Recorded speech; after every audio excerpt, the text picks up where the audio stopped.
Hello friends, आपका स्वागत है आपके चैनल ग्रीन फूड में। इस वीडियो में हम जो बीए प्रोग्राम के जो स्टूडेंट हैं 6 सेमेस्टर के, उनका जो डिसिप्लिन सब्जेक्ट है इकोनॉमिक्स का, economics development and policy in India, इसके आपके यूनिट सेकंड के जो मोस्ट इम्पॉर्टेंट क्वेश्चन है ना, उसकी सीरीज स्टार्ट कर रखी है मैंने। इससे पहले मैं आपको इन्फॉर्मेशन दे देती हूँ कि मैंने आपको जो आपकी बुक इकोनॉमिक्स की है, उसकी जो यूनिट फर्स्ट है वो मैंने आपको कम्प्लीटली अपने चैनल पर प्रोवाइड करवा रखी है। प्लस जो यूनिट सेकंड है ना, इसके मैंने अभी तक आपको 2 इम्पॉर्टेंट क्वेश्चन के बारे में डिस्कस करवा दिया है। जैसे कि मैं आपको दिखा देती हूँ, इसकी प्रीवियस जो वीडियो थी उसके अंदर मैंने आपको इस क्वेश्चन को अच्छे से एक्सप्लेन करके इसके अंदर आपको आंसर के साथ एक्सप्लेन किया है।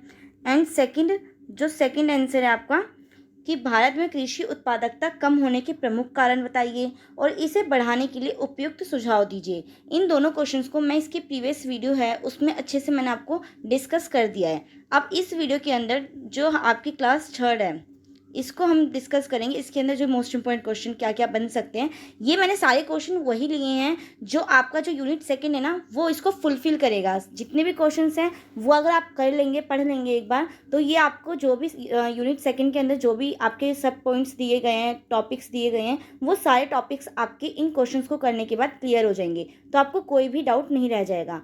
तो आइए अब हम इस वीडियो को स्टार्ट करते हैं। तो जैसे कि इसमें क्वेश्चंस दे रखे हैं कि आपसे किस किस टाइप से क्वेश्चंस पूछे जा सकते हैं। तो एक तो आपसे यूं पूछ सकता है कि भू सुधार से क्या आशय है और भारत में भू सुधार कार्यक्रमों की प्रगति का आलोचनात्मक प्रेक्षण कीजिए और इसे अधिक सफल बनाने के लिए कोई उपयुक्त सुझाव देना है। इसके आलोचनात्मक आपको उनके बारे में भी एनालाइज करना है, प्लस और भू सुधार होता क्या है, भू संरक्षण है क्या, इसके बारे में आपको बताना है। नेक्स्ट है भूमि सुधार कार्यक्रम क्या है। ये दोनों एक ही चीज़ है, बट क्वेश्चन को कैसे एग्जामिनर डिफरेंट टाइप से पूछ रहा है, आपको मैं ये दिखाना चाह रही हूँ इन क्वेश्चन के माध्यम से कि आपसे एग्जामिनर किस किस टाइप से, कभी आपको भू सुधार भी लिख कर दे सकता है, कभी आपको भूमि सुधार भी लिख कर दे सकता है। तो आपको बिल्कुल भी कंफ्यूजन क्रिएट नहीं करना है कि आखिर में इसका मतलब कुछ और तो नहीं है। ये एक ही वर्ड है, इसलिए मैंने आपको ये 4 टाइप से इन क्वेश्चन को मैं लिख के लेके आई हूँ कि आपको भी पता चल सके कि किस टाइप से क्वेश्चंस को मुझसे एग्जाम्स में पूछे जा सकते हैं। यही है कि भूमि सुधार कार्यक्रम क्या है और भारत में भूमि सुधार तथा उत्पादन वृद्धि के लिए किए गए प्रयासों का भी वर्णन करना है। ये एक भूमि सुधार, आप सोचेंगे कि कृषि के चैप्टर में कहाँ से आ गया, बट ये है इसी से मतलब कोरिलेट करता है। क्योंकि अगर मान लीजिए कि भूमि अच्छी होगी तो भूमि पे उपजने वाली जो उपज होगी वो भी तो बढ़िया होगी, उसमें भी तो उत्पादन क्षमता में वृद्धि होगी। जो कृषि करेंगे तो उसकी जो उत्पादन क्षमता, जो प्रोडक्टिविटी होती है, वो भी क्या होती है, इंक्रीज होती है। इसलिए ये आपस में सारी चीज़ें कोरिलेट करते हुए हैं। अभी मैं आपको नेक्स्ट क्वेश्चन भी इसके अंदर दिखाऊंगी, हरित क्रांति के ऊपर है। फिर ऐसी आपकी कृषि विपणन के ऊपर भी है कि कृषि विपणन से क्या आशय है, कृषि विपणन को उसके सकारात्मक नकारात्मक जो भी पॉइंट्स होंगे वो सारे हम पढ़ेंगे इसके अंदर। तो ऐसे ये, इसलिए मैं आपको ये सब चीज़ क्लियर करते हुए चलूँ कि किसी भी बच्चों को कोई डाउट ना रह जाए कि ये इसके अंदर कैसे क्वेश्चन पूछ सकता है। ये आपके बेशक के एग्जाम्स में इतना आपको क्लियरफाई करके सिलेबस को नहीं बताया गया होगा, बट ये मैं बिल्कुल अच्छे से पिछले जो एग्जाम्स आपके हो रखे हैं उनको मैं देख कर आई हूँ कि हाँ उसमें किस टाइप से आपसे क्वेश्चन पूछ रहा है। कभी कभी तो यूँ भी पूछ देता है कि स्वतंत्रता से पूर्व कृषि में जो उत्पादन क्षमता थी वो किस टाइप से थी, या फिर जो लोगों की भागीदारी थी वो किस टाइप से थी, इस टाइप से भी पूछ लेता है। या फिर स्वतंत्रता के बाद की स्थिति के ऊपर वर्णन कीजिए, ये इस टाइप से भी क्वेश्चन पूछ देगा। तो आपसे किसी भी टाइप से क्वेश्चन पूछे, बट अगर आपको वो टॉपिक अच्छे से क्लियर होगा तो आपसे चाहे जैसा भी क्वेश्चन आ जाए आप उसको अपनी लैंग्वेज में बनाकर इजीली लिख पाएंगे। इसलिए मेरा यही मोटिव है कि आपको बस वो टॉपिक समझ में आना चाहिए, ना कि आप क्वेश्चंस पे ध्यान दें। बट ये क्वेश्चंस को मैं लिख के इसलिए ले आई हूँ क्यों कि हाँ आपको एक क्लियरिफाई हो जाए कि हाँ इस टाइप से क्वेश्चन को पूछा जा सकता है। ऐसे ही है कि भूमि सुधार से क्या तात्पर्य है। भारत में भूमि सुधार कार्यक्रमों का उल्लेख कीजिए और इन कार्यक्रमों की सफलता के लिए भी सुझाव दीजिए। फिर आपसे ये इसके टाइप का ये क्वेश्चन आ सकता है कि भूमि सुधार के अंतर्गत लागू किन्हीं 2 कार्यक्रमों का वर्णन कीजिए कि कौन कौन से कार्यक्रम चलाए गए हैं, तो उनका वर्णन करना है आपको कि जो भी सरकार ने जो नियम कानून बनाए होंगे तो जो भी कार्यक्रम चलाए होंगे तो उनके बारे में आपको बताना है। और भूमि सुधार से आप क्या समझते हैं? भारत में भूमि सुधार के उद्देश्य, कि भूमि सुधार का क्या उद्देश्य है, क्या मोटिव है। कोई भी काम होता है, अगर भूमि सुधार किया जाता है, सरकार इसके लिए कार्यक्रम चलाती है, तो उसका कुछ ना कुछ मोटिव होता होगा। उनका क्या, एक तरीके से आप पढ़ाई करते हैं तो आपका पढ़ाई करने का भी एक मोटिव होता है कि हाँ, मुझे अपनी लाइफ में सक्सेस वो करनी है, गेट करनी है, या फिर अपने माता पिता का नाम रोशन करना है, या फिर आपको एक अच्छी सैलरी कमानी है जिससे कि आप वेल सेटल हो जाएं। तो सबका अलग अलग मोटिव होता है। तो इसी टाइप से भूमि सुधार का क्या उद्देश्य है, इसके बारे में चर्चा करनी है। तो यही बताइएगा, कोई 2 कार्यक्रम बताइए और कोई 2 कार्यक्रम को बताना है। तो इसके अंदर हम अब इसी का आपको आंसर मिलेगा। तो मैं इसके आंसर्स के आपको एक्सप्लेन करते हुए चली जा रही हूँ, ठीक है। तो पहले तो आपको यही पता होना चाहिए कि भूमि सुधार है क्या। आप भू सुधार की कहिए या फिर भूमि सुधार कहिए, बात एक ही है, ठीक है। तो भूमि सुधार से तात्पर्य ये है ना कि उन संस्थागत परिवर्तनों से होता है जिससे भूमि का वितरण खेती करने वाले किसानों के पक्ष में होता है। कि जो भी भूमि एक तरीके से उसको बांटी गई है, भूमि को वितरण किया गया है, तो वो किसानों के पक्ष में हो, जिनसे जोतों के आकार में वृद्धि होने से खेत आर्थिक दृष्टि से क्या हो सके, लाभदायक बन सके। तो ये इस टाइप से इसका वो किया जाना चाहिए, खेतों का वितरण इस टाइप से किया जाना चाहिए कि जो किसान अगर कोई फसल बोते हैं तो उनको उससे क्या हो, एक तरीके से उनको उससे ज़्यादा से ज़्यादा अच्छी पैदावार मिल सके। दूसरे शब्दों में कहें ना तो भूमि, इसको मैंने दूसरे लैंग्वेज में भी लिख रखा है कि भूमि सुधार में वह सभी कार्य सम्मिलित किए जाते हैं जिनका संबंध भूमि स्वामित्व एवं भूमि जोत दोनों में होने वाले सुधारों से होता है। या तो भूमि का स्वामित्व जो ओनर होता है, या फिर जो भूमि पे खेती की जाती है उससे, इन दोनों से मतलब होता है भूमि सुधार का। क्योंकि जो किसान खेती करेगा उससे भी ताल्लुकात रखता है, प्लस जो फसल बोई जा रही है, जो फसल उपज हो रही है, जो प्रोडक्ट वो उपज वो करा जा रहा है, पैदावार किया जा रहा है जिस फसल का, तो उसको भी रखता है। तो ये भूमि सुधार के अंतर्गत आता है। ये नहीं होता कि ओनली सिर्फ भूमि में अच्छी उर्वरकता शक्ति को बढ़ाना है, ये करना है, वो करना है, ऐसा कुछ नहीं है। इसके अंदर ओवरऑल सब चीज़ें देखी जाएंगी। तो इसमें यही बात कही गई है, जिनका संबंध, यही बात यहाँ पे लिखी है ना कि भूमि स्वामित्व एवं भूमि जोत दोनों से होता है। जैसे कि मध्यस्थता का उन्मूलन करना। अब ये मध्यस्थ क्या होते हैं?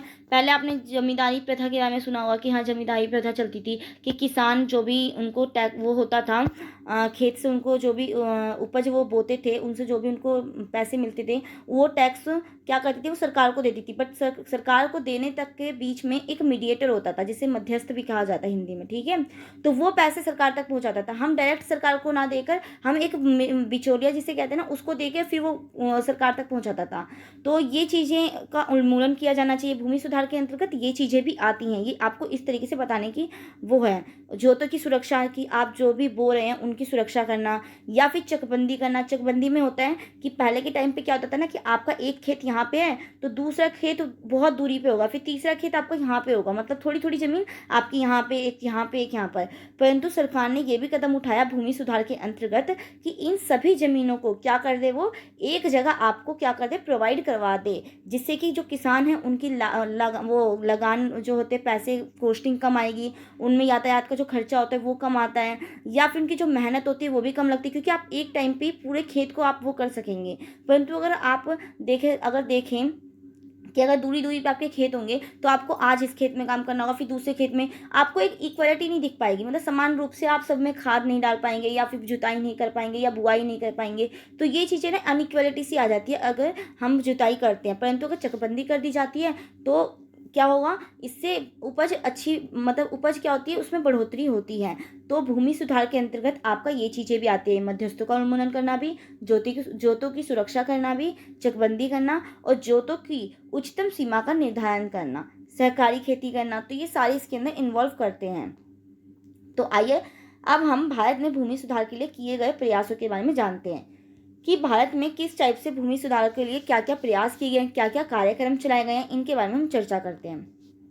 तो जैसे कि इसमें लिख रखा है कि स्वतंत्रता प्राप्ति के पश्चात, अब मैंने जैसे कि आपको बताया भी कि आपसे क्वेश्चन ये भी पूछ सकता है कि स्वतंत्रता प्राप्ति के पश्चात भूमि सुधार के लिए क्या क्या कार्यक्रम चलाए गए, या फिर यूँ पूछ सकता है कि स्वतंत्रता प्राप्ति के पश्चात जो कृषि थी उसकी क्या स्थिति थी, खेत जो कृषि थी, कृषि की क्या स्थिति उस टाइम पे रही थी, तो इस टाइप से भी पूछ सकता है। तो आपको ये चीज़ें रेडी रखना है। आपके दिमाग अगर आपने पढ़ रखा होगा, उसको अच्छे से कंसेप्चुअली समझ रखा होगा, तो आपको कोई भी प्रॉब्लम नहीं आएगी, चाहे एग्जामिनर आपको कैसे भी क्वेश्चन लिख कर दे दे। तो यही है कि स्वतंत्रता प्राप्ति के पश्चात भारत सरकार ने यह अनुभव किया है कि देश के आर्थिक विकास के लिए कृषि का विकास करना क्या होता है, परम आवश्यक होता है। जैसे कि आप जानते भी कि हमारी जो वो है भारत की जो अर्थव्यवस्था है, इसके अंदर जो 99 मतलब आप कह लें कि 100% में से आपके 60% जो लोग होते हैं ना, वो कृषि पर ही डिपेंड होते हैं। तो इसलिए अगर देश का विकास करना है तो उसके लिए हमें क्या करना होगा, कृषि का भी विकास करना परम आवश्यक हो जाता है। और कृषि का विकास भूमि सुधारों के बिना संभव नहीं है। और जब तक कृषि का विकास कैसे संभव नहीं है, क्योंकि अगर भूमि अच्छी नहीं होगी तो उस पर पैदावार भी तो अच्छी नहीं होगी, तो आप कृषि का विकास कैसे मान सकते हैं। इसलिए कृषि का विकास करना है तो उसके लिए हमें क्या करना है, भूमि का विकास, भूमि में भी सुधार करना होगा। जैसे कि मैंने आपको बताया कि अगर किसी देश की अर्थव्यवस्था को अच्छा करना है, अगर देश की स्थिति सुधारनी है, तो उसके लिए आपको कृषि के क्षेत्र में क्या करना होगा, ज़्यादा अच्छी इन्वायरमेंट दिखानी होगी, उसके अंदर वो कृषि को अच्छा करना होगा, कृषि का विकास अच्छे तरीके से करना होगा, तभी किसी एक देश का विकास होगा। और अगर कृषि का विकास आपको करना है तो उसके लिए फर्स्टली आपको क्या करना चाहिए, भूमि सुधार किए जाने चाहिए, जिससे कि क्या हो, अच्छी पैदावार हो। अब ये यही बात लिखी गई है कि कृषि का विकास भूमि सुधारों के बिना क्या नहीं है, संभव नहीं है। अतः गत वर्षों में भारत में अनेक भूमि सुधार किए गए, मतलब पिछले वर्षों में, इसका मतलब होता है पिछले वर्षों में भारत में अनेक भूमि सुधार किए गए हैं, जिनमें से प्रमुख निम्नलिखित हैं। अब क्या क्या सुधार किए गए हैं, अब हम इनके बारे में देखते हैं। तो फर्स्टली तो आपका जमींदारी उन्मूलन, क्योंकि सबसे ज़्यादा यही वो थी, किसानों की सबसे ज़्यादा प्रॉब्लम में यही चीज़ थी, जमींदारी प्रथा। क्योंकि जमींदार क्या करते थे ना कि खुद के वो अपने फ़ायदे के लिए भी, अब मान लीजिए कि आप किसी मीडियोकर से काम करवा रहे हैं, तो आपको कुछ पैसे तो उसे भी देने होंगे, और बाकी फिर आपके कुछ पैसे सरकार को आप देंगे। तो यही चीज़ है ना कि ये बहुत ज़्यादा किसानों को एक तरीके से लूटते थे। किसान इनके कारण क्या हो जाते थे, दयनीय स्थिति उनकी हो जाती थी। तो यही लिख रखा है कि देश की लगभग 40% कृषि योग्य भूमि पर मध्यस्थ या जमींदारी कब्जे किए हुए थे। कि उस टाइम पे कि क्या था कि 40% से ज़्यादा ज़मीनों पे जमींदारों ने क्या कर रखा था, कब्जा कर रखा था। और यह मध्यस्थ कृषि कार्य कृषि श्रमिकों द्वारा करवाते थे। सन 1952 तक लगभग सभी राज्यों में जमींदारी प्रथा का उन्मूलन कर दिया गया था। जो 1952 तक ऐसा कहा जाता है कि जो जमींदारी प्रथा थी वो पूरी तरह से समाप्त कर दी गई थी, जिसके फलस्वरूप क्या हुआ था, 2 करोड़ काश्तकारों को भू स्वामित्व अधिकार प्राप्त हो गया था। कि जो काश्तकार थे उनको क्या कर दिया गया था, भूमि का स्वामी बना दिया गया था, भूमि का स्वामित्व उनको दे दिया गया था। तो यही है कि अगर आपको भूमि सुधार करना है तो फर्स्टली तो आपको जमींदारी प्रथा को क्या करना होगा, खत्म करना होगा।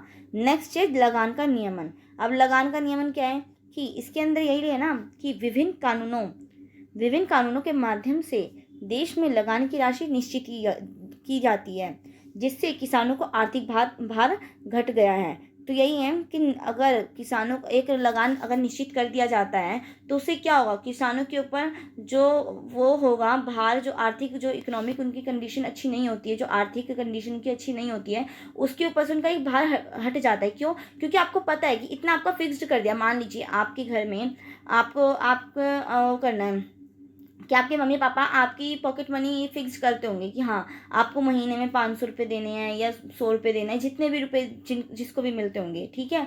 तो अगर उनको फिक्स, आपके माता पिता ने आपकी सैलरी को फिक्स कर रखा है पॉकेट मनी को, तो क्या होता है, इससे उनको बर्डन नहीं लगता होगा। क्यों? उनको पता है कि हाँ मुझे इतना अपना खर्चा क्या करना है, निकालना है, क्योंकि इतने पैसे हमें क्या करना है, बच्चों को देने हैं उनकी पॉकेट मनी के तौर पर। तो इसी टाइप से हम भी सरकार को टैक्स देते हैं, तो हमें पता होता है कि हमें इतने पैसे क्या करने हैं, सरकार को टैक्स के तौर पर देने हैं। तो हमारे ऊपर से जिम्मेवारी क्या हो जाती है, कम हो जाती है, क्योंकि इस चीज़ को हमें पहले से एनालाइज होता है। तो इससे क्या होता है, हमारा जो आर्थिक भार है वो कम हो जाता है। तो यही इसमें बात लिखी गई है कि जिससे किसानों को आर्थिक भार घट गया है और पहले काश्तकारों को कुल उपज का लगभग आधा भाग भूमि स्वामी को लगान के रूप में देना पड़ता था। और पहले के टाइम पे था ना कि जो भी वो पैदावार करते थे खेत के अंदर, उसका उनको आधा % जो था, मतलब 50% उनको क्या करना पड़ता था, भूमि स्वामी को देना पड़ता था। परंतु आज के टाइम पे क्या है, एक फिक्स लगान कर दिया गया है। तो अगर हमें भूमि सुधार करना है तो उसके लिए हमें क्या करना होगा, लगान का नियमन करना होगा। इट मीन्स लगान के लिए भी एक नियम कानून हो, एक फिक्स्ड नियम लगान वो कर दिया जाए, फिक्स्ड कर दिया जाए, जिससे कि क्या ना हो, किसानों के ऊपर आर्थिक भार ना आ सके। किंतु अब देश के किसी भी राज्य में लगान की दर उपज के सिर्फ 2.5% से अधिक नहीं है। तो आज देख सकते हैं कि आज देश में बहुत, मतलब पूरी ही देश में अब क्या हो गया है कि जो उपज का ओनली 2.5% ही आपको क्या करना होगा, भूमि स्वामी को देना होगा, बाकी वो उनका हो जाता है। तो यही है इसके अंदर कि लगान का नियमन करेंगे तभी भी क्या होगा, भूमि में सुधार आएगा। भूमि सुधार के लिए जो कार्यक्रम चलाए गए हैं उसके अंदर यही है। फर्स्ट पॉइंट तो आपका यही है कि जमींदारी को उन्मूलन करना है। दूसरा आपका क्या है कि लगान का एक तरीके से नियमन करना है, लगान को आपको निश्चित करना है। नेक्स्ट है आपका भूमि सुधार के अंदर कि भूमि की बेदखली पर रोक। अब इसमें क्या है कि विभिन्न राज्यों में अधिनियम पारित करके भू स्वामियों द्वारा पट्टेदारों को मनमाने ढंग से बेदखल करने के अधिकार को समाप्त कर दिया गया है। कि जो वो कर दिया, भूमि स्वामी क्या कर देते थे ना, किसानों को जब मर्जी आया तो रख लिया अपने उसमें खेतों में काम करवाने के लिए, वरना उनको क्या कर दिया जाता था, बेदखल कर दिया जाता था। तो इसलिए अब इस पर भी रोक लगाई जाए, जिससे कि क्या हो, एक किसान अपने उस खेत को अच्छे से उसकी पूरे साल उसकी देख रेख कर सके, जो उसने पैदावार बोई है वो उसकी ध्यान रख सके। तो जब वो ध्यान रखेगा तो उससे क्या होगा, कृषि की जो उत्पादक क्षमता है वो बढ़ेगी। प्लस क्या होगा, जो भूमि सुधार है उसमें भी इसी टाइप से हम भूमि सुधार कर सकते हैं। अगर हमने क्या कर दिया, भूमि को की बेदखली पर रोक लगा दिया कि भूमि पर जो भूमि स्वामी है वो जो कृषक होते हैं उनको हटा देते हैं, उन पे एक तरीके से उनको बेदखल कर दिया जाता है मनमाने ढंग से, तो उस पर रोक लगाई जाए। तो इससे भी क्या हुआ, भूमि सुधार होता है। नेक्स्ट है आपका जो, तो कि आपने ये एक माइंड में बिठा लीजिए कि भूमि सुधार का एक मतलब यही नहीं होता कि ओनली कि भूमि की गुणवत्ता में वृद्धि करनी है। आपको मैंने ऊपर भी बताया अभी कि भूमि सुधार का मतलब ओनली यही नहीं है कि आपको भूमि की उर्वरकता शक्ति बढ़ानी है, भूमि के अंदर आपको अच्छी उपज हो, सिर्फ इसके लिए काम करना है। सिर्फ इसका मतलब ये नहीं होता, इसके अंदर आपकी शायद जमींदारी का उन्मूलन हो, कि मध्यस्थों को खत्म करना, क्योंकि अगर मध्यस्थ खत्म हो जाएंगे तो उससे क्या होगा, किसानों को ही फायदा होगा, कृषक को ही फायदा होगा। तो ऑटोमेटिकली जो कृषि है, जो खेती है, वो भी अच्छे तरीके से वो कर पाएंगे। तो एक तरीके से ओवरऑल देखा जाता है कि हाँ, सिर्फ प्रोडक्टिविटी बढ़नी चाहिए, अब वो किसी भी तरीके से बढ़े, चाहे मध्यस्थों का उन्मूलन करके बढ़े, फिर जो तो कोई देखभाल करके बढ़े, मतलब जो आप पैदावार करते हैं उसकी देख रेख करके बढ़े, या फिर जो भूमि पर जो काम कर रहे होते हैं उनको निकाल दिया जाता है तो उसको रोक कर बढ़ें, या फिर लगान को फिक्स करके कैसे भी करें। अगर वो उपज बढ़ रही है तो उसके लिए जो भी वो किए जा रहे हैं, फैसले लिए जा रहे हैं, तो वो सब किसके अंदर आ जाता है, आपका भूमि सुधार के अंदर आ जाता है। भूमि सुधार के लिए जो सरकार कार्यक्रम चलाती है, भूमि सुधार के लिए जो सरकार ने नियम कानून बनाए हैं, तो ये आप समझ चुके होंगे अच्छे से कि भूमि सुधार के अंदर क्या क्या आती हैं चीज़ें। अब फोर्थ पॉइंट है कि जोतों की अधिकतम सीमा का निर्धारण। मतलब कि ये इसमें क्या लिखा है कि विभिन्न राज्यों में वहाँ की परिस्थितियों के अनुसार जोतों की अधिकतम सीमा का निर्धारित किया जा चुका है। कि जैसे जैसे आप जानते हैं कि हर राज्य का, हर स्टेट का अलग अलग एनवायरनमेंट होता है। अगर आप उत्तराखंड साइड चले जाते हैं तो आप देखते हैं कि पहाड़ी इलाका रहता है थोड़ा सा, तो वहाँ पे बर्फ़बारी भी होती है। जम्मू कश्मीर चले जाएँ, या फिर आप साउथ में चले जाएँ, केरल साइड, कर्नाटका साइड, तो ये चीज़ अलग अलग एनवायरनमेंट होता है। हमारी पूरी जो हमारी इंडिया है उसके अंदर हर राज्य के अंदर अलग अलग सा एनवायरनमेंट आपको दिखता है। तो उस अकॉर्डिंग ये होता है ना कि एक बोला जाता है कि हाँ, हमें क्या कर दिया जाना चाहिए कि जोतों की अधिकतम सीमा का निर्धारण किया जाना चाहिए। अधिकतम सीमा से अधिक भूमि का सरकार अधिग्रहण कर लेगी। इट मीन्स जो आप देखते होंगे कि कई कई लोगों के पास तो असमान तौर पे बहुत ज़्यादा ज़मीनें होती हैं। मान लीजिए कि अगर आप देख सकते होंगे कि आपके पास तो 1 एकड़ ज़मीन है, किसी और के पास एक, मतलब बहुत ज़्यादा जैसे ज़मीन है, मैं वो नहीं बोल रही, जैसे 1 बीघा हो गया, या मतलब होता है ना कि 1 बीघा ज़मीन हो गई, कि 4 बीघा ज़मीन हो गई। तो ये जो है ना, ये असमान चीज़ें, इसको समान करने की कोशिश करते हैं सरकार कि हाँ, सभी के पास क्या हो, थोड़ी-थोड़ी ज़मीनें हो, तो वो सभी अपनी ज़मीनों पे कार्य कर सकें। और जब वो उस पे कार्य करेंगे, उस पे पैदावार उगाएँगे, तो उससे क्या होगा, देश को ही फ़ायदा होगा, क्योंकि देश में क्या होगा, कच्चे माल की जो कीमत, वो कच्चे माल का जो प्रोडक्टिविटी है वो बढ़ जाएगी। तो यही इसके अंदर लिखा गया है ना कि अधिकतम सीमा से अधिक भूमि पर सरकार क्या कर लेती है, अधिग्रहण कर लेती है, और ऐसी भूमि को भूमिहीन किसानों में बांट दिया जाता है। जो सरकार जैसे कि ज़्यादा ज़मीनें आपके पास हो गई, अब वो सरकार कुछ ज़मीनें क्या कर लेंगी, अपने पास रख लेंगी, और जो जिन व्यक्तियों के पास ज़मीनें नहीं रहती है, जिन किसानों के पास, वो भूमिहीन जो किसान होते हैं जिनके पास ज़मीनें नहीं रहती है, वो उनमें क्या कर देती है, उनको डिस्ट्रीब्यूट कर देती है, जिससे कि क्या होता है, सरकार का ही फ़ायदा होता है, देश का ही फ़ायदा होता है, देश की पैदावार ही बढ़ती है। अब तक देश में 30 लाख हेक्टेयर भूमि अतिरिक्त घोषित की जा चुकी है। इट मीन्स आप देख सकते हैं 30 लाख हेक्टेयर भूमि को क्या कर दिया जाता है, अतिरिक्त, मतलब कि एक्स्ट्रा है लोगों के पास, वो घोषित किया जा चुका है, जिसमें से अधिकांश भूमि भूमिहीन किसानों में बांटी जा चुकी है। तो आप देख सकते हैं कि भूमि सुधार एक इस टाइप से भी किया जाता है कि जोतों की अधिकतम सीमा का निर्धारण किया जाए। जो आपके पास जो ज़मीनें हैं उनको इस तरह से डिस्ट्रीब्यूट किया जाए कि सभी को क्या हो, फ़ायदा हो, साथ साथ क्या हो, जो उपज है, जो पैदावार है, जो प्रोडक्टिविटी होगी, वो क्या हो सके, इंक्रीज हो सके।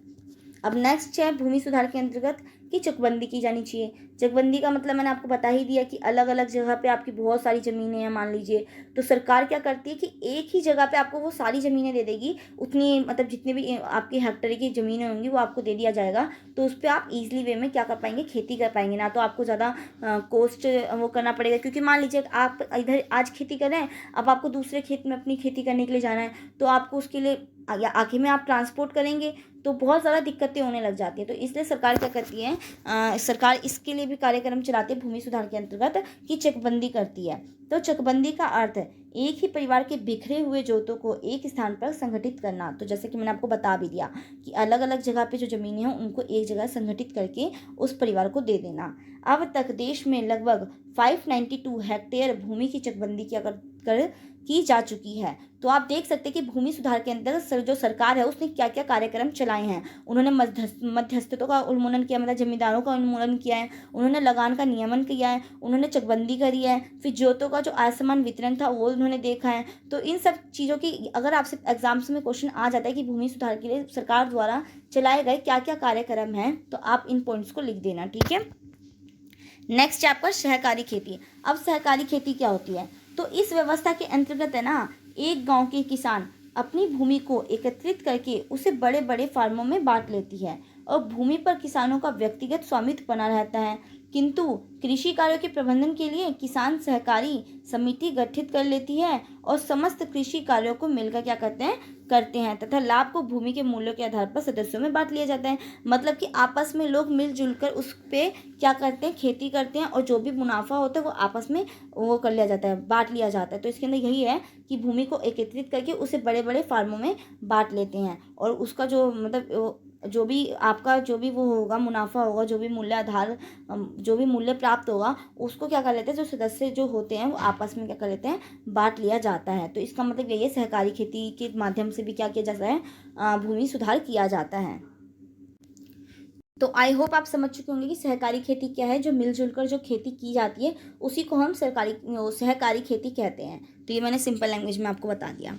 नेक्स्ट है भूमि सुधार के अंतर्गत जो सरकार है उसने क्या कार्यक्रम चलाए, भू आंदोलन। अब भू आंदोलन का क्या मतलब है कि भूदान का अर्थ होता है स्वेच्छा से भूमि दान में देना। इट मीन्स अपनी मर्जी से आप किसी को आपके पास ज़्यादा ज़मीनें हैं तो आपने अपनी इच्छा के अनुसार किसी जिसके पास भूमिहीन किसान है उसको वो खेत दे देना, वो क्या हो जाता है, आपका भूदान कहलाता है। तो सरकार इसके लिए भी आंदोलन चलाती है। इट मीन्स सरकार लोगों के बीच में अवेयरनेस वो करती है कि जिससे कि जो लोग हैं उनमें जागरूकता फैले और वो अपने जो एक्स्ट्रा वो है भूमि है उसको दूसरों में क्या कर सके, अपनी इच्छा के अनुसार दान कर सके। तो भूमि सुधार के इस ऐच्छिक आंदोलन के, ऐच्छिक मतलब जो आपकी मर्जी के अनुसार होता है, ऐच्छिक आंदोलन के प्रवर्तक आचार्य विनोबा भावे थे, जो भूमि के असमान वितरण को समाप्त करना चाहते थे। तो यही है कि इसके जो आपके प्रवर्तक थे जिन्होंने इसको स्टार्ट किया, वो कौन थे? आचार्य विनोबा भावे। और उन्होंने ही क्या किया था, इसके लिए लोगों को जागरूक किया था कि क्या हो सके, भूमि का जो असमान वितरण है, मान लीजिए किसी के पास बहुत सारी जमीन है और किसी के पास एक भी नहीं है, नील है, तो उनको में असमान वितरण को वो क्या करना चाहते थे? समाप्त करना चाहते थे। और इस आंदोलन के फलस्वरूप 45 लाख एकड़ भूमि इतने गाँव में ना क्या कर दी जा वो की जा चुकी थी। 39,675 जो गांव थे उनमें दान दिए जा चुके थे, मतलब दान में मिल चुके थे। और 12 लाख एकड़ भूमि का भूमिहीन किसानों में क्या किया जा चुका था? वितरण किया जा चुका था। तो आई होप आप समझ चुके होंगे कि भूमि दान का आंदोलन का सरकार ये आंदोलन क्यों, ये कार्यक्रम क्यों चलाती है, जिससे कि लोगों में क्या हो, अवेयरनेस हो, वो अपनी स्व इच्छा से, अपनी खुद की इच्छा से क्या कर सके, भूमि का दान कर सकें। और ऐसा करने से बहुत से लोगों को फ़ायदा भी हुआ है, जैसे कि आप यहाँ पे देख भी रहे हैं कि 12 लाख एकड़ भूमि का क्या हो चुका है, भूमि का भूमिहीन जो किसान है उनमें डिस्ट्रीब्यूट की जा चुकी है, उसमें वितरण किया जा चुका है।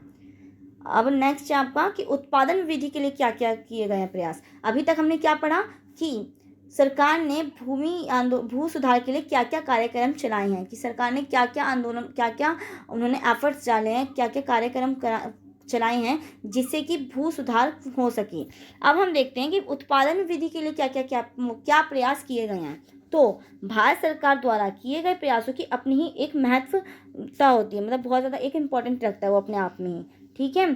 तो फर्स्ट तो उत्पादन में वृद्धि करने के लिए उन्होंने क्या किया है, सिंचाई और जल संसाधन। तो इसके अंदर यही है कि हम किस टाइप से जो वो हैं उत्पादन में वृद्धि कर सकते हैं। तो हम सिंचाई और जल संसाधन में वृद्धि वो अच्छा करके इसमें हम अपने उत्पादन क्षमता में वृद्धि कर सकते हैं कृषि में। तो यही है कि भारत सरकार सिंचाई क्षमता को निरंतर बढ़ाने का प्रयास कर रही है। आप देखते भी हैं कि आजकल बहुत सी न्यू टेक्नोलॉजी का वो क्या जाता है, वो इन्वेंट की जा रही है कि जिससे कि क्या हो, जो खेतों को अच्छे से सिंचाई करी जा सके, जो वो है जो आपकी जो फसल बोई गई है उनको अच्छे से सिंचाई दी जा सके। इसके लिए सरकार बहुत से मतलब वो टेक्नोलॉजी का यूज़ करते हैं, नई नई टेक्नोलॉजी आती रहती है, आप देखते ही हैं। तो यही है कि मार्च 2010 तक 9.82 लाख हेक्टेयर सिंचाई क्षमता क्या की जा सके, सृजित की गई है। सरकार को प्रयास है कि सृजित क्षमता और उसके उपयोग के बीच को अंतर को क्या किया जाए, पूरा किया जाए। तो ये एक फर्स्ट आपका वो है कदम है जिसके थ्रू आप क्या कर सकते हैं, उत्पादन क्षमता में वृद्धि की जा सकती है। नेक्स्ट है बीज। अब अच्छे प्रकार के बीज होंगे तो अच्छी फसल भी होगी। तो यही है कि कृषि में प्रति एकड़ उच्च उत्पादकता के लिए अच्छी किस्म के बीजों का क्या किया जाना चाहिए, प्रयोग किया जाना बहुत ज़्यादा महत्वपूर्ण होता है।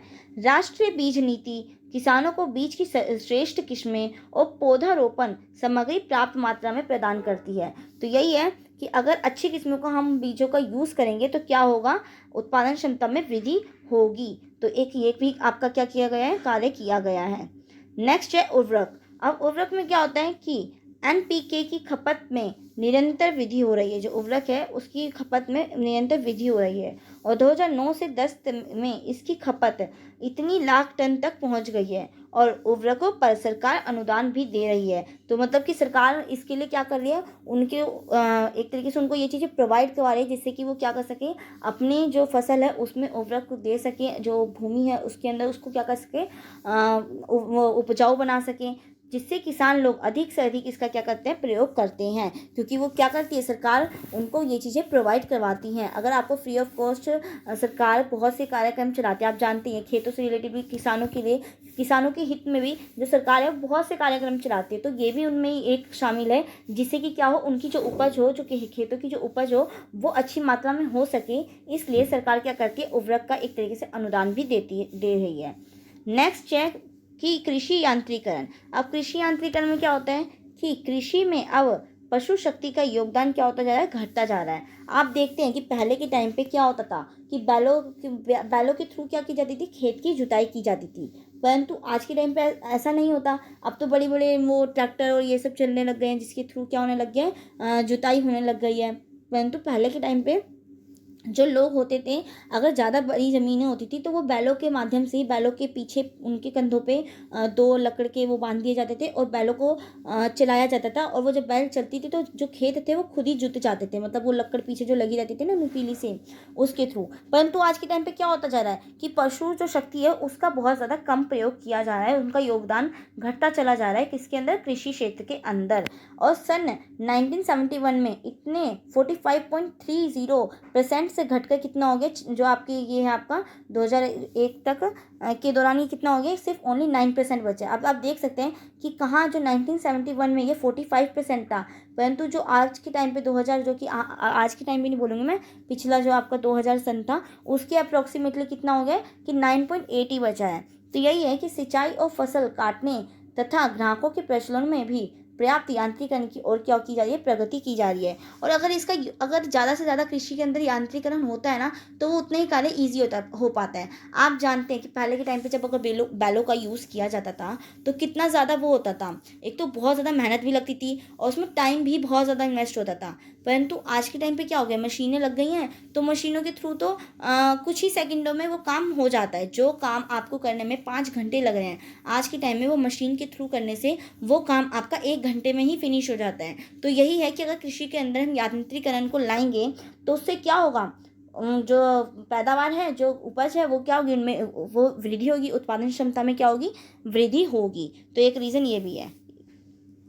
नेक्स्ट आपका कृषि बीमा। अब कृषि बीमा जैसे आप देखते हैं कि लाइफ इंश्योरेंस आपकी LIC होती है, तो ये क्यों कृषि बीमा भी करवाना इंपॉर्टेंट है कि मान लीजिए अगर कभी किसान के खेत में आग लग जाती है रातों रात, क्योंकि आप जानते हैं गर्मी का दिन होता है और जो सूखी सूखी फसलें होती है धान की, अगर उनमें कभी चिंगारी हल्की सी चली भी जाती है तो वो पूरा क्या कर देती है, खेत में जो फसल होती है उसको जलाकर राख कर देती है। इसलिए क्या किया जाना चाहिए, अगर हमें पैदावार हमें अच्छी रखनी है, उत्पादन क्षमता हमारी बनी रहे, अच्छी रहे, तो उसके लिए हमें क्या किया जाना चाहिए, कृषि बीमा भी किया जाना चाहिए। तो इसके अंदर यही है ना कि किसानों के हित और कृषि को एक व्यवसाय का रूप प्रदान करने की दिशा में राष्ट्रीय कृषि बीमा योजना एक सराहनीय कदम है। सरकार ने कृषि बीमा की भी एक कार्यक्रम चलाया है जिससे कि क्या हो, उत्पादन क्षमता में वृद्धि हो, जिससे कि जो वो हैं किसान हैं उनको नुकसान ना सहना पड़े।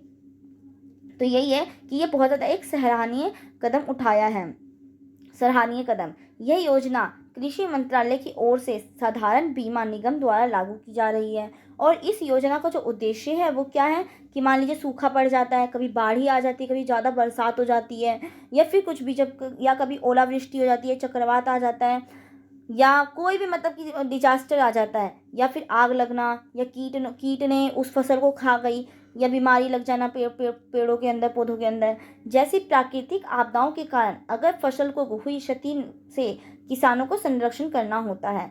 तो बीमा जैसे कि मैंने आपको बता भी दिया कि कृषि बीमा क्यों करवाया जाता है, जैसे लाइफ इंश्योरेंस बीमा आप क्यों करवाते हैं कि आपको कभी लाइफ में कभी चोट लगे तो उससे जो भी आपका बीमा होगा तो उसके थ्रू आपको हॉस्पिटल का खर्चा नहीं बच जाता है। मतलब अलग अलग टाइप के बीमा होते हैं। तो ये तो मैंने आपको बता दिया कि हाँ, अगर आपका स्वास्थ्य बिगड़ जाता है तो अगर आपने LIC बनवाई रखी होती है तो आपको उसके अंदर से क्या हो जाता है, आपको वो नहीं होता, आपको नुकसान नहीं होता, आप उस वो जो लाइफ इंश्योरेंस है वो आपको उसके लिए खर्चा देती है। तो इसी टाइप से अगर कृषि में कभी मान लीजिए ऐसा हो जाता है किसानों के साथ कि आग लग जाती है, या फिर कोई भी नेचुरल डिजास्टर्स आ जाते हैं, बाढ़, आपदा, सुनामी, भूकंप, कुछ भी आ जाता है, तो अगर उसके कारण फसल को नुकसान होता है तो उसके लिए क्या होगा, कृषि बीमा अगर करवाया रखा होगा किसानों ने तो वो सरकार उसके लिए उनको मुआवजा देती है। तो ये है कि इससे क्या होता है, किसानों की जो फसल होती है उसका भी संरक्षण होता है।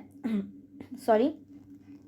तो ये भी एक आपका अंदर किसके अंदर आ जाता है कि वो उत्पादन क्षमता में इस टाइप से भी क्या हो की जाती है, वृद्धि हो जाती है, क्योंकि अगर किसान लॉस में नहीं जाएंगे तो वो नेक्स्ट ईयर वो और अच्छी पैदावार करने की कोशिश करेंगे। ये तो नहीं ना कि वो कर्जे में डूब जाएंगे, फिर कर्जे में डूब जाएंगे तो वो सिर्फ और सिर्फ क्या हो जाएंगे, एक तरीके से बहुत ज़्यादा वो हो जाएंगे, फिर नेक्स्ट ईयर कर ही नहीं पाएंगे खेती, ऐसा तो नहीं होगा। फिर उनको एक तरीके से वो होता है उनका मोटिवेशन बढ़ता है कि हाँ, हमें अगले साल अच्छी से अच्छी फसल को उत्पादन करना है।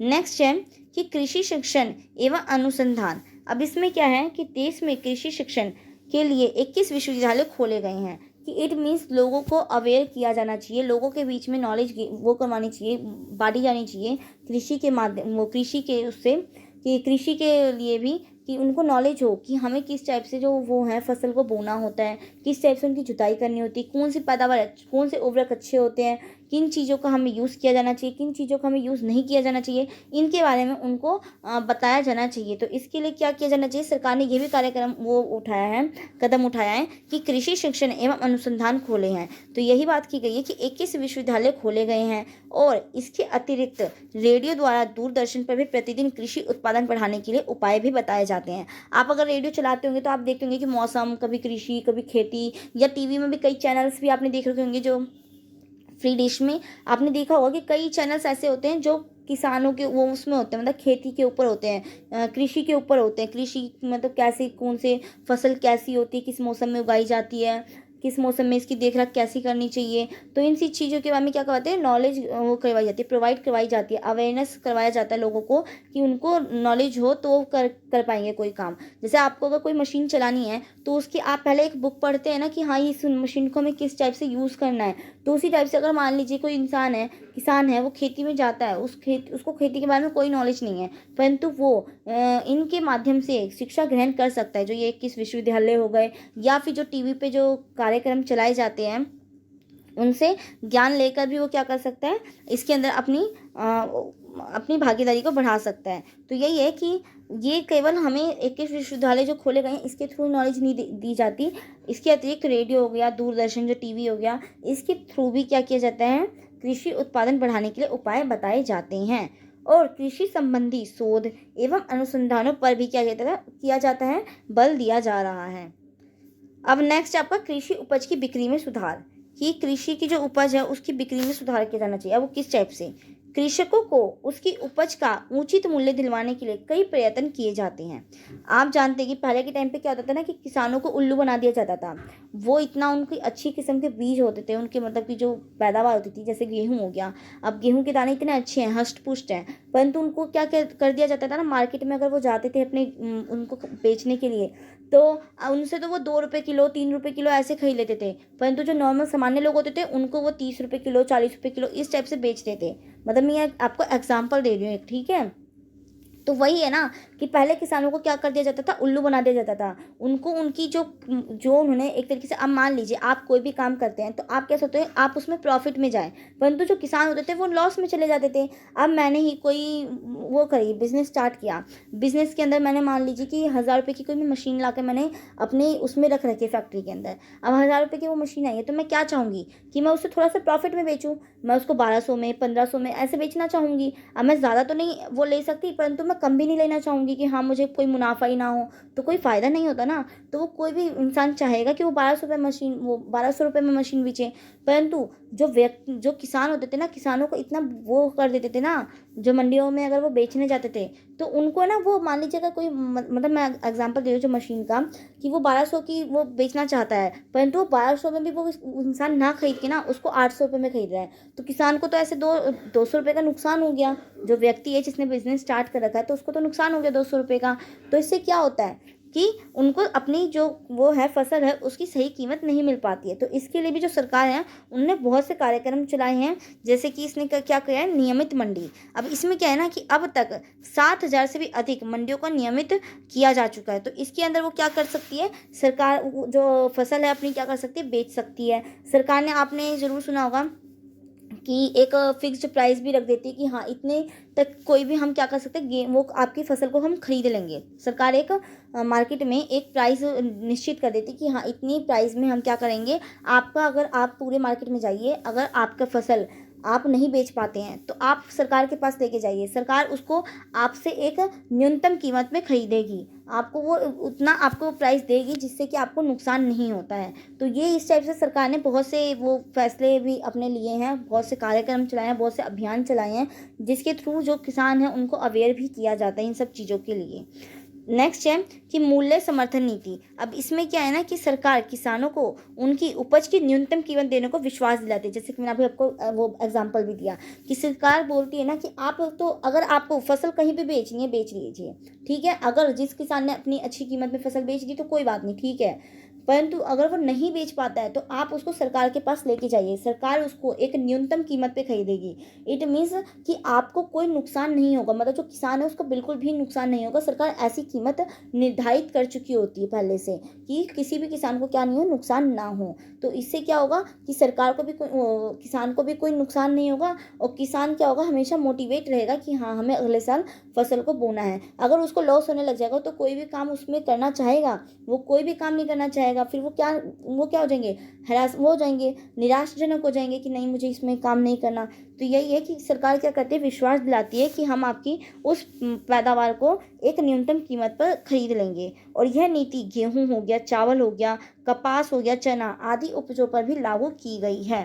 ठीक है, चाहे कोई भी फसल हो जाए, उन सब चीज़ों पे ये चीज़ें लागू कर दी जाती हैं, जिसे हम क्या कहते हैं, मूल्य समर्थन नीति, या फिर नियमित मंडियां स्थापित करी गई हैं, या सहकारी विपणन समितियां। अब सहकारी विपणन समितियां क्या होती हैं, तो यह समितियां अपने सदस्यों की उपज को उचित मूल्य पर क्या करती है, बेचती है, जिससे किसानों को आर्थिक लाभ में वृद्धि होती है। तो इन समितियों का ये कार्य होता है ना कि जो सदस्य उसके अंदर जुड़े हैं, सहकारी मतलब होता है, जैसे अभी आपने सहकारी कृषि पढ़ा, खेती पढ़ा, सहकारी खेती में क्या था कि आपस में मिलजुल कर क्या करना, खेती करना। अब ऐसी जो सहकारी विपणन समिति हो गई, तो इसके अंदर यही हो गया कि जो एक तरीके से जो लोगों ने गैंग बनाया होता है, जो लोग मिलजुल कर, मान लीजिए 8-10 किसान हैं, उन्होंने अपने खादान को एक जगह इकट्ठा करके और उसको एक तरीके से, मतलब एक जगह इकट्ठा करके उसको इकट्ठा क्या कर देना, बेच देना। तो इनसे उनको क्या मिलती है, उचित मूल्य मिलता है। मान लीजिए कि आपने 1 क्विंटल क्या किया, गेहूं आपके पास है, अगर आप उसको मार्केट में बेचने के लिए गए, तो आपके गेहूं तो बहुत कम है, तो क्या करेगा ना, जो मार्केट में जो लोग होंगे वो आपको कम प्राइस देंगे। परंतु अगर आप सहकारी विपणन समितियों के थ्रू इकट्ठे होकर, अब मान लीजिए आपके पास 1 क्विंटल है, दूसरे के पास 4 क्विंटल है, तीसरे के पास 5 क्विंटल है, आपने सबने मिलकर, 3 लोगों ने मान लो मिलकर एक वो बना लिया, उसको इकट्ठा कर लिया खादान को, और फिर उसको मार्केट में बेचेंगे ना, तो आपके जो खादान होंगे उसकी प्राइस भी वो आपको रीजनेबल प्राइस दे पाएगा, फिर आपको कोई भी क्या नहीं होगा, लॉस नहीं होगा। तो इसके अंदर ये भी है कि हम इस टाइप से भी क्या कर सकते हैं, अपनी उपज को एक तरीके से बढ़ाने में कारगर साबित हो सकता है। नेक्स्ट है भंडारण एवं वितरण की व्यवस्था। अब इसके अंदर क्या है कि अन्न के भंडारण के लिए गोदाम बनाए गए हैं तथा उनका समुचित वितरण भी किया गया है। अब हम अपनी जो उपज है उसका संरक्षण किस टाइप से कर सकते हैं, भंडारण करके, मतलब उनको एक सुरक्षित जगह पे रख कर हम क्या कर सकते हैं, उसकी उपज को क्या कर सकते हैं, सुरक्षित कर पाते हैं। तो आई होप आपको ये सब समझ में आ गया होगा कि किस टाइप से हम उत्पादन में वृद्धि करने के लिए जो भी सरकार ने कार्यक्रम चलाए हैं, चाहे फिर वो सिंचाई से रिलेटेड हो, अच्छी किस्म का बीज का यूज़ करना, या फिर उर्वरकों का अच्छे से यूज़ करना, या फिर कृषि के अंदर यांत्रिकरण आना, मतलब कि नई नई टेक्नोलॉजी का यूज़ करना, चाहे फिर वो देने के लिए हो, बीज डालने के लिए हो, या फिर सिंचाई करने के लिए हो, या फिर जुताई करने के लिए हो, किसी भी जो भी आपके एग्रीकल्चर के अंदर जो भी काम होता है उसके अंदर क्या करना है, यांत्रिकरण लाना, मतलब न्यू न्यू टेक्नोलॉजी का यूज़ करना। तो ये सब हो जाता है, कृषि बीमा करवाना। तो ये आपने 9 पॉइंट पढ़ लिए। अब हम देखते हैं आलोचनात्मक मूल्यांकन, इसके क्या है नेगेटिव जो मूल्यांकन है। तो भारत में भूमि सुधार कार्यक्रम की प्राय निम्नलिखित आधारों पर आलोचना की जाती है। इसका बहुत ज़्यादा क्या किया जाता है ना, आलोचना भी की जाती है। आप कोई भी काम करते हैं, चाहे वो अच्छा हो या बुरा हो, आपको उसके लिए आपको हमेशा नेगेटिव पॉइंट सुनने को ज़रूर मिलेंगे। अगर आप अच्छा भी काम कर रहे होंगे ना, तभी भी कई 4-5 लोग ऐसे हो जाते हैं ना, जो उसमें कुछ ना कुछ क्या निकाल देते हैं, खामियां निकाल ही देते हैं। तो यही है कि इसकी भी भूमि सुधार के जो कार्यक्रम चलाए गए, इसको लेकर भी बहुत से क्या किए गए, आलोचना की गई, बुराइयां की गई। आलोचना का मतलब आप समझ रहे हैं ना, बुराई करना, ठीक है। तो यही है कि भूमि सुधार कार्यक्रमों को समन्वित रूप से लागू किया गया, कि मतलब कि इसमें ये मतलब ये कहा गया ना कि उसको हमने प्रॉपर वे में लागू नहीं करा। हमने उसको एक होता है ना कि सीक्वेंस में कोई भी चीज़ को लागू करना, कि हमें ये चीज़ करना है, वो चीज़ करना है, फिर हमें ये करना है, वो करना है। तो इस टाइप से ना करके ना, मतलब कि हमने अच्छे तरीके से नहीं लागू किया। इनका ये कहना है, जो आलोचना जो कर रहे हैं जो लोग, उनका ये कहना है कि इसको समन्वित रूप से क्या नहीं किया गया है, लागू नहीं किया गया है। नेक्स्ट है सहकारी कृषि समितियों का निर्माण प्राय बड़े भूभाग स्वामियों द्वारा किया गया और उन्हें सहकारी सुविधाओं का लाभ उठाया गया। मतलब जो सहकारी जो कृषि हो रही थी, मतलब जो लोग आपस में इकट्ठा होकर जो कृषि कर रहे थे, उनमें क्या किया गया ना कि उनको उससे ना छोटे लोगों को मतलब फ़ायदा नहीं हुआ, जो छोटे किसान हैं उनको फ़ायदा नहीं हुआ। इसके अंदर यही लिख रखा है कि प्राय क्या हुआ कि जो बड़े स्वामी होते हैं उन्हें ही सहकारी सुविधाओं का क्या मिला था, लाभ मिला था, परंतु जो छोटे किसान हैं उनको इस चीज़ का लाभ नहीं मिला था। फलतः भूमि को जोतने वाले वास्तविक कृषक सुविधाओं से क्या रह गए थे, वंचित रह गए थे। कि जो मेन जो भूमि को जोतते थे, जो भूमि की देखरेख करते थे, उनको इस चीज़ की नॉलेज से वो क्या रह गए थे, परे रह गए थे। वो इस चीज़ का क्या नहीं कर पाए थे, फ़ायदा नहीं ले पाए थे सहकारी खेती का। तो यही इसके अंदर है कि भारत में भू सुधार नीति अत्यंत विलंबपूर्ण हो रही है। कि मतलब कि इसको लोगों ने, जो सरकार है उन्होंने बहुत देर से क्या किया है, लागू किया है। इसलिए भी इसकी आलोचना की गई है भूमि सुधार कार्यक्रम को लेकर। नेक्स्ट इसकी इसलिए आलोचना की गई है कि इससे अनावश्यक मुकदमेबाजी को प्रोत्साहन मिला है। कि इट मीन्स कई लोग, अब बहुत से लोग जो हैं कोर्ट चले जाते हैं कोई ना कोई प्रॉब्लम का लेकर कि हाँ ऐसा हो रहा है वैसा हो रहा है, तो इससे बहुत सी जो अननेसेसरी जो मुकदमे होते हैं वो भी चालू हुए हैं। तो इसकी एक ये भी बुराई की गई है। नेक्स्ट इसकी बुराई की गई है, भूमि सुधार के कार्यक्रम को लेकर आलोचना की गई है कि भूमि सुधार नियमों में होने वाले परिवर्तनों ने भूमि स्वामियों में अनिश्चितता की भावना उत्पन्न की गई है। मतलब जो भी नियम कानून इसके बनाए गए हैं तो उनके अंदर ये वो किया गया है ना, वो रखी गई है। लोगों की ये सोच हो गई है कि जो भूमि स्वामियों में अनिश्चितता की भावना बढ़ गई है, उनको सर्टेनिटी नहीं मिल पा रही है, उनको निश्चित वो नहीं है, सेटिस्फैक्शन नहीं उनको मिल पा रही है कि हाँ ये चीज़ें ठीक है कि नहीं है। इस टाइप से कि जो भी भूमि सुधार कार्यक्रम किए गए हैं, एक तो वो विलंब से चालू हुए हैं, लोगों को इसका ट्रस्ट नहीं है, छोटे किसानों को इसका फ़ायदा नहीं मिल पा रहा भूमि सुधार के कार्यक्रमों का। तो इस टाइप से इसकी आलोचना बहुत टाइप से की गई है। आप अपने टाइप से अपने आप से सोच कर भी बनाकर लिख सकते हैं कि हाँ क्या क्या आलोचना की जा सकती है लोगों के द्वारा, इसमें क्या क्या खामियां निकाली जा सकती हैं। अब मान लीजिए कि कई लोग बोल रहे हैं कि हाँ जो कृषि बीमा किया जा रहा है वो प्रॉपर वे में किसानों को उसका फ़ायदा नहीं मिल रहा, इस टाइप से भी आलोचना की जाती है। तो यही है कि कुछ आलोचनाएं बहुत लोगों ने करी है, तो मैंने बस कुछ पॉइंट्स लिख के लाई हूँ आपके लिए, ठीक है, कि आपको एक आइडिया मिल जाए कि आपको एग्जाम में किस टाइप से लिखना है कि जो आलोचना के आपके पॉइंट्स आ जाएं। तो ठीक है, नेक्स्ट है कि इसका आलोचना इसलिए भी की गई है कि प्रशासन का दृष्टिकोण भूमि सुधार में सहायक सिद्ध नहीं हुआ है। कि जो प्रशासन का जो वो है नज़रिया है वो इसके लिए इतना ज़्यादा कारगर, उन्होंने अच्छे तरीके से कार्यक्रम को नहीं चलाया है। इसकी एक ये भी खामी है। आज भी कई क्षेत्रों में उच्च लगान लागू है। इट मीन जो लगान को बोला गया था कि भूमि सुधार कार्यक्रम के अंदर लगान का नियमन किया गया था कि लगान क्या हो, लगान को एक तरीके से फिक्स कर दिया जाए, लगान का निश्चित कर दिया जाए। तो उसका भी क्या हो रहा है, किसानों को फ़ायदा नहीं मिल पा रहा है। ठीक है, इसके अंदर यही लिखा है कि आज भी कई क्षेत्रों में उच्च लगान लागू हो रहे हैं। तो मतलब लागू है तभी ना कि इसको इतने अच्छे तरीके से सब क्षेत्रों में लागू नहीं किया गया है। अनेक राज्यों में आज भी भूमि संबंधी अभिलेख अपूर्ण है। तो यही बात की गई है। अब ये इसमें लिख रखा है कि वस्तुतः सत्य तो यह है कि हमारे देश में जो भी भूमि सुधार संबंधी कार्य हुए हैं वे मन और उत्साह से नहीं किए गए हैं। मतलब लोगों ने इसमें अपनी इतनी ज़्यादा पार्टिसिपेशन नहीं दिखाया। सरकार ने मान लो कोई कानून बना दिया, बट निभाने का कार्य तो लोगों का होता है, किसानों का रहेगा। तो ये है कि लोगों ने इसके अंदर इतनी ज़्यादा अपनी रुचि नहीं दिखाई है, इतना ज़्यादा अपना इंटरेस्ट इसके अंदर नहीं दिखाया। तो इसलिए जो भूमि सुधार जो कार्यक्रम है वो कैसे हैं कि वे मन और उत्साह से नहीं किए गए हैं लोग। ठीक है, इनके कारण कुछ ऐसी परिस्थितियां उत्पन्न हो गई हैं जो सामाजिक न्याय एवं प्रगति की विरोधी भी हो गई हैं। इससे ऐसे एनवायरनमेंट भी उत्पन्न हो जा रहा है। मान लीजिए कि भूमि सुधार द्वारा जो भी कार्यक्रम चलाए गए हैं उससे लोग सेटिस्फैक्शन नहीं है, उनको सेटिस्फैक्शन नहीं है, वो खुश नहीं है। तो इससे क्या होगा, एक तरीके से नेगेटिव इम्पैक्ट पड़ेगा और इससे क्या होगा, देश की प्रगति भी रुकती है। अतः आवश्यकता इस बात की है कि भूमि सुधारों से संबंधित अनिश्चितता एवं बाधाओं को शीघ्र ही दूर किया जाए तथा इन सुधारों को निष्ठापूर्वक लागू किया जाए, जिससे एक न्यायपूर्ण, शोषण रहित एवं अधिक स्वस्थ समाज का क्या हो सके, निर्माण हो सके। तो यही इसके अंदर सुझाव दिए गए हैं कि भूमि सुधार कार्यक्रमों को प्रभावशील ढंग से शीघ्रतापूर्वक लागू करने के लिए क्या क्या सुधार वो किए गए हैं। इन्होंने सजेशन दिया है कि भूमि सुधार के लिए हम कौन कौन से कार्यक्रम चला सकते हैं, आप उसके बारे में सुझाव दीजिए। तो ये सुझाव हैं कि हाँ, किस टाइप से जो लोगों के मन में इसके लिए उत्साह करा जाए कि हाँ, भूमि सुधार के लिए वो इस चीज़ के अंदर अपनी एनरोलमेंट दिखाएं, इस चीज़ के अंदर वो अपनी पार्टिसिपेशन दिखाएं, लोग इसके बारे में जागरूक हों और लोग इसके अंदर अपनी इंटरेस्ट भी दिखाएं। तो इसके लिए इन्होंने सुझाव हैं दिए हुए कि केंद्रीय भूमि सुधार आयोग की सिफारिशों को क्या करना चाहिए, यथासंभव शीघ्र लागू किया जाना चाहिए। कि जो भी भूमि सुधार जो आयोग है, जो भी नियम कानून बनाती है, उसको शीघ्रता से शीघ्र क्या कर देना चाहिए, लागू किया जाना चाहिए। और सिंचित क्षेत्रों में भूमि की अधिकतम सीमा 18 एकड़ निर्धारित की जानी चाहिए। ठीक है, तो यही बात की गई है कि हम किस टाइप से भूमि सुधार के अंतर्गत लोगों को वो कर सकें पार्टिसिपेशन दिलवा सकें, प्रभावशील इसको बना सकें। जो भी भूमि सुधार है वो बहुत ज़्यादा इफ़ेक्टिव हो, तो उसके लिए हमें क्या कार्य करा जाना चाहिए, उसके लिए जो भी सरकार नियम कानून बनाती है उसको शीघ्रता से शीघ्र लागू किया जाना चाहिए।